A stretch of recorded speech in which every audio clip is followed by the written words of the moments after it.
Thanks a lot for taking the time. Honestly, chatting with someone whose musical fingerprints are all over my taste in music feels a bit surreal. So much appreciated. And if a Turkey tour is ever in the cards, we're totally ready, just saying.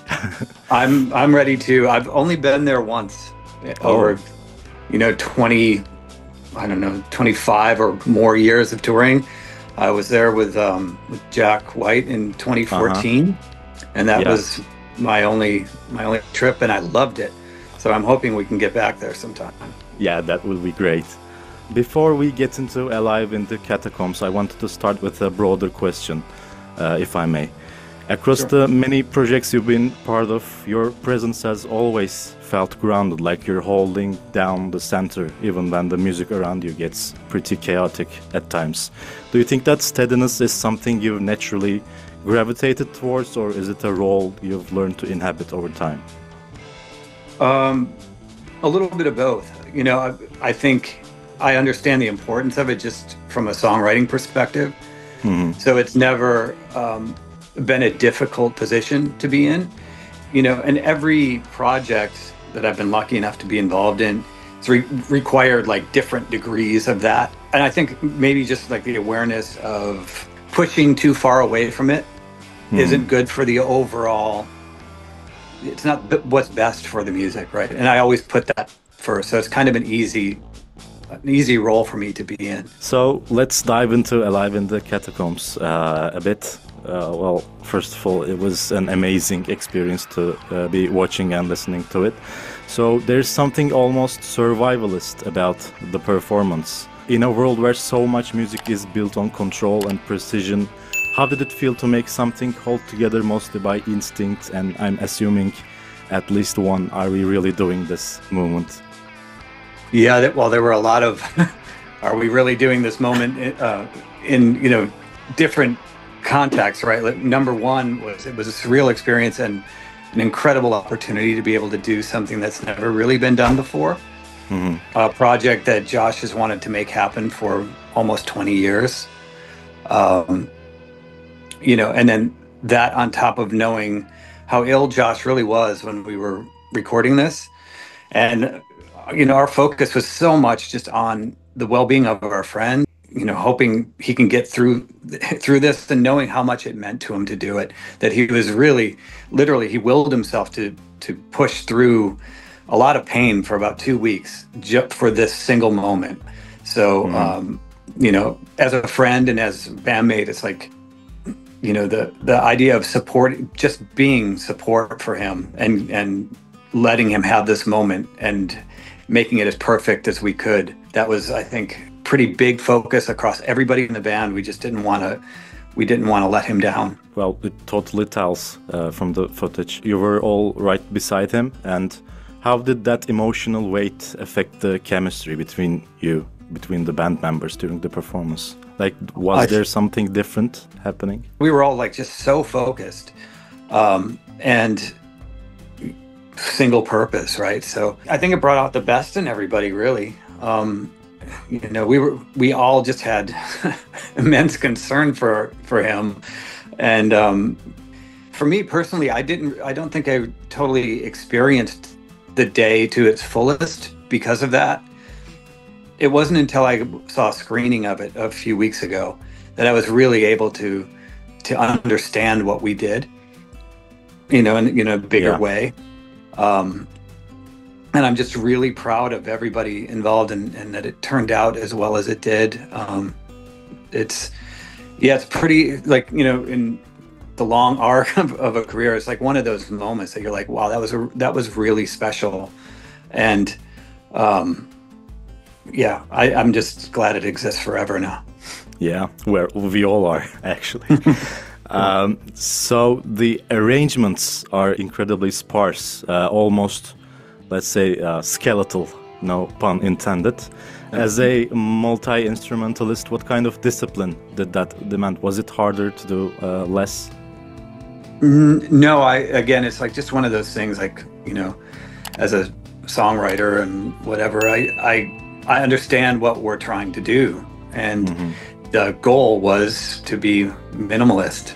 And I see. it's exciting, you know, it's exciting in that way, because you really look for ways to accent and bring about just the essence of what the song is, right? And Yeah. it allows for other things to come to the front, you know. And for me, that's like an area where Josh really excels. And I don't think when we're playing so loud all the time that it's as evident. There's a lot of nuance and, you know, emotion in the lyrics and in its delivery that I think really, you know, gets amplified in a situation when there's no amplifiers. Yeah. So what about the songs that you chose? It didn't really feel like a quote unquote greatest hits set, although one would be drawn to it in that setting. So you could have gone full crowd pleaser and none of us would have complained, but instead you chose something that's meant to outlive all of us. So when revisiting the catalog, the Queens of the Stone Age catalog for this, how did you decide which song made the cut? I know it wasn't easy, and we didn't have a ton of time for rehearsals. We had 3 days. I think like everybody, we had a long list of stuff that we would love to do, and you know, some that seemed like obvious choices that we maybe steered away from a couple of the obvious ones to have like this storyline in the set. We kind of chose things that, you know, represented a lot of the catalog, you know, things that, like I said, don't necessarily seem like the obvious choices, things that were lyrically relevant to him. And I really think the only one that was, you know, off the bat we kind of knew we were going to do was Villains of Circumstance, because Josh and I had done it in a setting like that on Jules Holland a few years ago, and we knew that would work. The way we kind of approached the arrangements and use of a string section was not to just have like, you know, an orchestrated section backing us up, but to give them the freedom to play a little bit maybe unconventional for them, and, you know, play like a guitar part would be played, or kind of take over for us. And then our job was to support that. So yeah, getting back to the set list, it's like we looked for things that we thought would be interesting in that context. I see. Thank you. Well, I have a few more questions. After something this stripped down and emotionally exposed, what's it like to go back to a regular stage setup? Does it mess with your idea of what a live performance should be now? Well, the great thing is it expanded what I think we know we can do, and maybe what people would be accepting of us doing, and which is why we announced doing a Catacomb style tour, and you know, so going back, that's where we're comfortable. We live in that world, and it's great. I love it. It was surprisingly easy too, after a year off, to get back together and do shows again. I thought it was going to be a little rusty, but it was not. It felt like, you know, we'd just been away from each other for a couple weeks. But I like the position we're in now a lot, because I think that it gives us a lot of freedom to, you know, try some new things and experiment with new ways for, just for expression, that our audience would accept now. Well, lastly, when you think back to the Dean who first stepped into the Queens of the Stone Age orbit, what do you think has changed the most about you? How you listen or how you contribute in a band setting? That's a good question. I don't know how much has changed, honestly, other than I learn every year I do this. And I think that that's one of the things that Mikey and I joined this band 18 years ago. It's been a long time. And the year before that, I was out with the Raconteurs and playing with, I went to high school with Brendan Benson, so I've known him for a long time. I think, the one thing that's been steady with me is that the people that I've been fortunate enough to make music with and grow with have been my closest friends. So I think in that case, you feel a lot of trust from the people you're working with, and like I was talking about Mikey and I joining on the same day.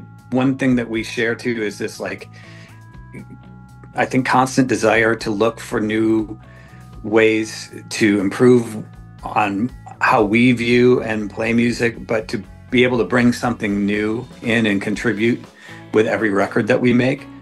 So there's a lot of, I don't want to really call it discipline, but there's a lot of motivation and curiosity, I think, still within us musically to pursue new things and for the betterment of everything that we're trying to do together.